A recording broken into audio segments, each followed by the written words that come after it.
Doctor Mohammad ইউনূসের অনেক অজানা তথ্য এই ভিডিওতে পাবেন, ডেস্ক রিপোর্টে পাবেন। ডক্টর মোহাম্মদ ইউনূস মাত্র 15 বছর বয়সে কানাডায় বিশ্ব জাম্বুরির একটি অনুষ্ঠানে ওনার যোগদানের মাধ্যমে জীবনযাত্রা শুরু হয়। ভেবে দেখুন, মাত্র 15 বছর বয়সে সম্মেলনে যোগ দেওয়ার সুযোগ পেয়েছে। তাহলে সে ছোট থেকেই ট্যালেন্ট। আর বর্তমানে উনি সারা বিশ্বের একজন বরেন্দ্র নোবেল বিজয়ী। উনি হয়ে উঠেছেন বিশ্ব নেতৃত্বে, বিশ্ব নেতায় পরিণত হতে যাচ্ছে। মাত্র 15 বছর বয়সে তার প্রতিভার স্বাক্ষর রেখে গেছেন এবং ওই 15 বছর বয়সেই ইউরোপ, আমেরিকা, বিশ্বের বড় বড় দেশে ভ্রমণ করার সুযোগ পেয়েছে।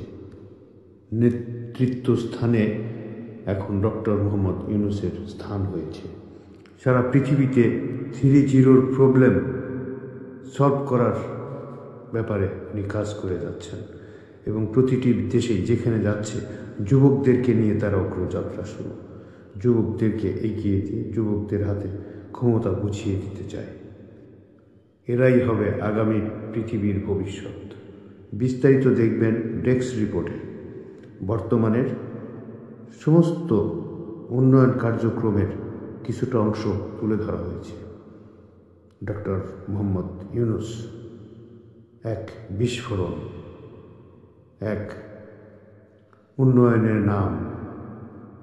উনি পৃথিবীর শান্তির জন্য, পৃথিবীর উন্নতির জন্য প্রচেষ্টা করে যাচ্ছেন। ইনি হলেন আমাদের ডক্টর মোহাম্মদ ইউনূস। প্রতিবেদনটি খেয়াল করে দেখুন, শিক্ষার অনেক কিছু রয়ে গেছে। পৃথিবীর সবচাইতে ক্ষমতাধর ব্যক্তিদের কথা মনে আসলে ডোনাল্ড ট্রাম্প, ভ্লাদিমির পুতিন, ফরাসি প্রেসিডেন্ট ম্যাক্রো কিংবা চীনা প্রেসিডেন্ট শি জিনপিং এর মতো নাম মাথায় আসবে প্রথমেই। তবে যদি প্রশ্ন করা হয় পৃথিবীতে সম্মানের দিক দিয়ে সবচাইতে পাওয়ারফুল ব্যক্তিটির নাম কি, তবে হয়তো স্বয়ং ডোনাল্ড ট্রাম্প, ভ্লাদিমির পুতিনরাও একজন নোবেল জয়ী নাম নেবেন, যিনি পশ্চিমা বিশ্ব কিংবা ইউরোপের কেউ নন, বরং তার জাতীয় পরিচয় তিনি একজন বাংলাদেশী। ক্ষমতা কিংবা অর্থের দিক দিয়ে নয়, বরং সম্মানের দিক দিয়ে বর্তমানে পৃথিবীর সবচাইতে পাওয়ারফুল ব্যক্তিদের শীর্ষেই অবস্থান নোবেল জয়ী অধ্যাপক ডক্টর মোহাম্মদ ইউনূসের। আমার মতের সাথে আপনি ভিন্নতা প্রকাশ করতেই পারেন, তবে সকল কিছু বিশ্লেষণ করলে যে সত্য সামনে আসবে তা অবাক করবে আপনার নিজের মস্তিষ্ককেও।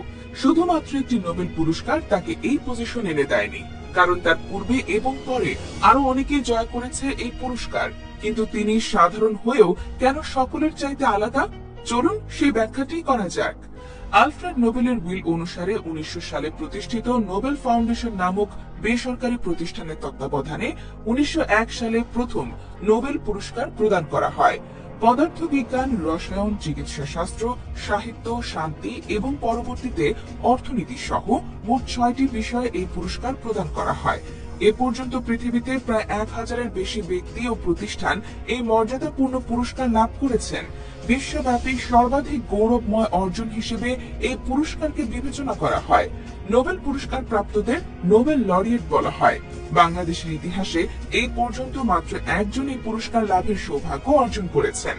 2006 সালে ক্ষুদ্র ঋণের ধারণা প্রতিষ্ঠায় অবদান রাখার জন্য অধ্যাপক মোহাম্মদ ইউনূস ও তার প্রতিষ্ঠিত গ্রামীণ ব্যাংককে যৌথভাবে শান্তিতে নোবেল পুরস্কার প্রদান করা হয়।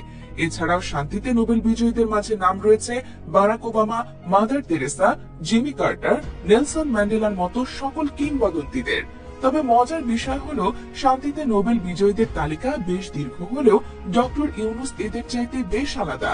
তার সম্মান, আত্মনিয়োগ ও সম্পৃক্ততাকে বিশেষভাবে মূল্যায়ন করে পুরো বিশ্ব। মানুষের দুর্দশা দূর করতে ক্ষুদ্র ঋণের যে তত্ত্ব তিনি আবিষ্কার করেছিলেন সেটিতে প্রভাবিত হয়েছিল বাংলাদেশ, যুক্তরাজ্য সহ পৃথিবীর অধিকাংশ দেশগুলো। তিনি যে শুধু সেই তত্ত্ব আবিষ্কৃত করে ছেড়ে দিয়েছেন এমনটা নয়, বরং তিনি সেই তত্ত্ব বাস্তবায়ন করেও প্রমাণ করে দিয়েছেন যে এটি আসলেই বাস্তবায়িত করা সম্ভব, এবং এই জিনিসটি তাকে আলাদা করেছে বাকি নোবেল লরিয়েটদের থেকে। এটি তার আবিষ্কৃত সর্বপ্রথম তত্ত্ব, যা পুরো বিশ্বে সাড়া ফেলেছিল। এরপরও তিনি আবিষ্কৃত করেছেন আরো অনেক কিছু তত্ত্ব, এবং সেগুলোও আজ হাঁটছে বাস্তবায়নের পথে, যার মাঝে 3-0 ও সোশ্যাল বিজনেস অন্যতম। সারা বিশ্বে শান্তিপূর্ণভাবে বসবাসের জন্য তিনি স্বপ্ন দেখেন 3-0 তত্ত্বে। এই 3-0 এমন একটি তত্ত্ব যেখানে তিনি সংমিশ্রণ ঘটিয়েছেন সামাজিক ও অর্থনৈতিক দুটি অবস্থার, শূন্য বেকারত্ব, শূন্য দরিদ্র ও শূন্য নেট কার্বন নিঃসরণ। এই তিনটি শূন্য বাস্তবায়িত হলে পৃথিবীতে এক নতুন যুগের সূচনা হবে। অধ্যাপক ইউনুস মনে করেন পৃথিবীতে মানুষের জন্মই হয়েছে সমস্যা সমাধানের জন্য, যেখানে সকলে একজন উদ্যোক্তা হওয়ার অধিকার রাখে। তাই তিনি নতুন প্রজন্মকে উদ্যোক্তা হওয়ার প্রতি উৎসাহিত করেন। চাকরি নয়, বরং উদ্যোক্তা হয়ে পৃথিবীকে নেতৃত্ব প্রদান করবে তরুণ প্রজন্ম। এটি ছাড়াও প্রফেসর ইউনুসের আরো একটি অন্যতম তত্ত্ব সোশ্যাল বিজনেস বা সামাজিক ব্যবসা। এটি এমন একটি অর্থনৈতিক অবস্থা যেটি ব্যক্তিগত মুনাফা অর্জন ব্যতীত মানব কল্যাণে পরিচালিত হয়, এবং প্রতিষ্ঠিত ব্যবসা নিজের আয়ের মাধ্যমেই নিজের নতুন বিনিয়োগের ব্যবস্থা করে নিতে পারে। এখানে বিনিয়োগ শুধু একপন্থী, অর্থাৎ বিনিয়োগকারীরা শুধুমাত্র বিনিয়োগের অর্থই ফেরত পাবেন, এর সাথে বাড়তি কোনো মুনাফা অর্জন করতে পারবেন না। এর পরিপূর্ণ মুনাফা ব্যয় হবে দারিদ্র্য বিমোচন ও সামাজিক উদ্যোগে। বর্তমান ব্যবসাগুলোতে যেমন প্রতিটি নতুন উদ্যোগে নতুন বিনিয়োগের প্রয়োজন হয়, সামাজিক ব্যবসায় সেই নতুন বিনিয়োগের প্রয়োজন পড়ে না, কেননা এটি নিজের বিনিয়োগ নিজে থেকেই যোগান দেয়। এই সামাজিক ব্যবসা বা সোশ্যাল বিজনেস 7টি মূলনীতির উপর ভিত্তি করে প্রতিষ্ঠিত, যার মাধ্যমে সম্পূর্ণ জনকল্যাণ হাসিল হয়। কোনো ব্যক্তি কিংবা নির্দিষ্ট প্রতিষ্ঠান এর মুনাফার মালিকানা দাবি করতে পারে না। মানব কল্যাণ সম্পর্কিত এই তত্ত্ব, চিন্তা, ভাবনা ও উদ্যোগ প্রফেসর ইউনুসকে সকল নোবেল বিজয়ী থেকে আলাদা করেছে। ইতোমধ্যেই এসবের প্রয়োগ ও লক্ষণীয় হয়েছে বিশ্বমঞ্চে। বিগত প্যারিস অলিম্পিক কর্তৃপক্ষ প্রফেসর ইউনুসের সহায়তা ও পরামর্শে সামাজিক ব্যবসার বাস্তব রূপ দেখেছে, যার মাধ্যমে লাভবান হয়েছে সেখানকার সকল জনগণ। তার এমন কল্যাণমূলক তত্ত্বের প্রতি অনুপ্রাণিত হয়ে আগামী 2026 অলিম্পিকে আবারও এই সামাজিক ব্যবসা প্রতিষ্ঠা করতে ডক্টর ইউনুসকে আমন্ত্রণ জানিয়েছে ইতালি। ডক্টর ইউনুসের একটি প্রধান বৈশিষ্ট্য, তিনি কোনো তত্ত্ব আবিষ্কৃত করে তার দায়িত্ব ছেড়ে দেন না, বরং সেটাকে প্রয়োগ করে দেখিয়ে দেন। সেটাতে কতটা সফলতা পাওয়া সম্ভব সেই বিষয়টি তিনি প্রমাণ করেন পৃথিবীর সামনে। যেমন বিজ্ঞানী কার্ল মার্কস তার পুঁজিবাদী তত্ত্ব আবিষ্কৃত করেছিলেন, তবে সেটি তিনি প্রয়োগের মাধ্যমে প্রমাণিত করে যাওয়ার সুযোগ পাননি।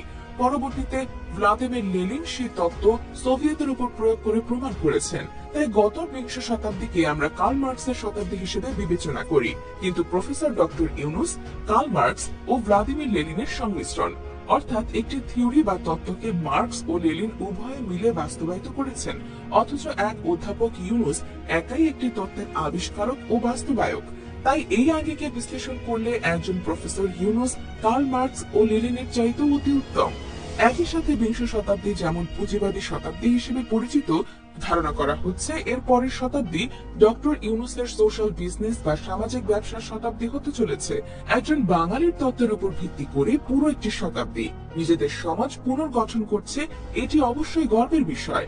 তাই আগামী শতাব্দীকে আমরা গর্ব করে ডক্টর ইউনুসের শতাব্দী বা সোশ্যাল বিজনেসের শতাব্দী হিসেবে অবহিত করতে পারি। অধ্যাপক ইউনুস ক্ষুদ্র ঋণ, সামাজিক ব্যবস্থা ও 3-0 মতো সকল তত্ত্ব আবিষ্কার করেছেন এবং তা প্রয়োগ করেও দেখিয়েছেন, যা বিশ্বের 1000-এর অধিক নোবেল জয়ীদের কারোর পক্ষে সম্ভব হয়নি, যে কারণে তিনি বাকি সকল নোবেল লরিয়েটদের চাইতে আলাদা। তার সম্মান ও তার মূল্যায়ন অনন্য পর্যায়ে, যা তাকে পৃথিবীতে সম্মানের দিক দিয়ে প্রভাবশালী ও ক্ষমতাধর হিসেবে প্রতিষ্ঠিত করেছে। এই দিক বিবেচনায় গত কিছুদিন পূর্বে প্রকাশিত টাইম ম্যাগাজিন তাদের প্রকাশিত বিশ্বের 100 জন প্রভাবশালী ব্যক্তির তালিকায় ডক্টর ইউনুসকে জায়গা দিয়েছে, যেখানে লিডারশিপ ক্যাটাগরিতে ডোনাল্ড ট্রাম্প, ইলন মাস্কদের পাশেই জায়গা হয়েছে ডক্টর ইউনুসের। আমরা দেশের মানুষ হয়ে তাকে তেমন একটা মূল্যায়ন না করলেও বহির্বিশ্ব ঠিকই জানে অধ্যাপক ইউনুসের ক্ষমতা সম্পর্কে। তাকে যে সম্মাননা প্রদান করে তা অর্জন করতে প্রয়োজন পড়ে না অর্থ, সম্পদ কিংবা ক্ষমতার। তার মুখের একটি কথায় যা হতে পারে সেটি একটি দেশের সরকারের করতেও সময় লাগে দীর্ঘদিন, যার প্রমাণও মিলছে বহুবার। কিছুদিন পূর্বে আগস্টের প্রথম সপ্তাহে কোটা বিরোধী আন্দোলনের সময় স্বৈরাচারী সরকারের বিরুদ্ধে প্রতিবাদ মিছিলে নেমে পড়েছিল 57 জন বাংলাদেশি আরব আমিরাত প্রবাসী। একটি রাজতন্ত্রীয় রাষ্ট্রের নিয়ম অনুযায়ী এটি শাস্তিযোগ্য অপরাধ। সেখানে কোনো ধরনের রাজনৈতিক দল গঠন নিষিদ্ধ। যে কারণে 57 জন বাংলাদেশিকে আটক করে ইউনাইটেড আরব আমিরাতের প্রশাসন এবং তাদেরকে দীর্ঘদিনের কারাবন্দী শাস্তিও প্রদান করেছিল দেশটিতে আবুধাবির বিচার বিভাগ। পরবর্তীতে ছাত্র জনতার আহ্বানে বাংলাদেশের সরকারের ক্ষমতা হাতে নিয়েই অধ্যাপক ইউনূস শুধু তাদের মুক্তির বিষয়ে কথা বলেছেন, তার কথাতে 57 জন বন্দীদের মুক্ত করে দিয়েছে সংযুক্ত আরব আমিরাতের সরকার। অথচ একটি রাষ্ট্রীয় কার্যক্রমের মধ্য দিয়ে গেলেও বেশ দীর্ঘ সময় লেগে যেত তাদের মুক্ত করতে। এটি কোনো রাজনৈতিক ক্ষমতা কিংবা অর্থনৈতিক ক্ষমতার জন্য নয়, বরং ডক্টর ইউনূসের প্রতি বহির্বিশ্বের সম্মান প্রদর্শনের একটি নমুনা মাত্র।